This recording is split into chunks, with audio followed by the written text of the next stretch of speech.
सन्यास की आवश्यकता क्यों थी? ध्यान से सुनिएगा।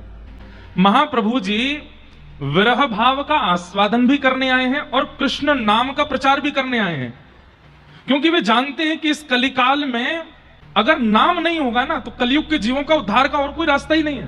बुरा नहीं मानिएगा, क्षमा प्रार्थी हूं। अगर आज नाम संकीर्तन नहीं होता, आज यदि कथा नहीं होती, आज यदि सहज वार्ताएं नहीं हो रही होती, आज ये पद पदावलियों का गान नहीं हो रहा होता, तो हम लोगों पर तो कलयुग का इतना प्रभाव है कि संस्कृत में हो रहे भाषणों को हम लोग समझ भी नहीं सकते। और ना हम लोग इतने आदी हैं कि हमको पकड़ पकड़ के भी गुरुजी ले जाएंगे तो भी हम भाग जाएंगे। किसी ना किसी रूप से हम लोगों को आकर्षित करके उद्धार कराने के लिए नाम प्रधान था। कलयुग में ज्ञान से हमारा उद्धार होने वाला नहीं था, इसलिए नाम का प्रकट होना बहुत आवश्यक था। नाम की महिमा, कीर्तन की महिमा प्रकट होनी बहुत आवश्यक थी।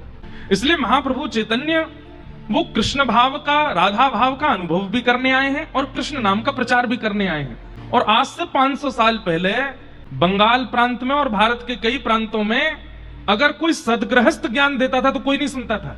बोले ये क्या हमको ज्ञान देंगे, ये खुद संसार में पड़े हैं लोग बाग। क्योंकि उस समय भी 500 साल पहले थोड़े तो ज्ञानी लोग होते ही थे, और उनको कोई समझाता था तो लोग बाग सामने वाले प्रश्न कर देते थे, तुम तो खुद ब्याह करे बैठे हो, तुम्हारे खुद के बाल बच्चे हैं, तुम्हारा खुद का पूरा परिवार है, तुम हमको क्या ज्ञान दोगे।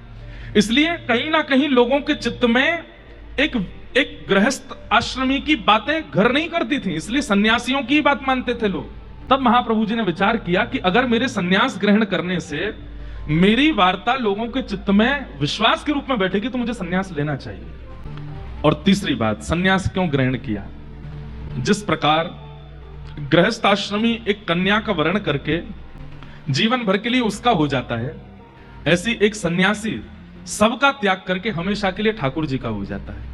एक प्रकार से सन्यास क्या है? विवाह है ठाकुर जी के साथ। अब ये केवल ठाकुर जी का है, इसको संसार से अब कोई काम नहीं है।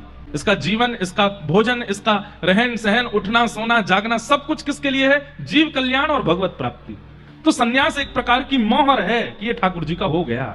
इसलिए उस काल में सन्यास लिए बगैर ज्ञान प्रस्तुत करना बड़ा मुश्किल था, इसलिए महाप्रभु जी ने सन्यास का मार्ग चुना।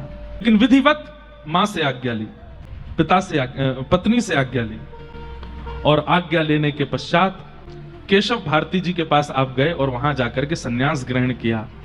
आपका नाम निमाई था, आपका नाम गौर हरि था, लेकिन आज सन्यास होते ही आपका नाम रखा गया श्री कृष्ण चैतन्य। आपका नाम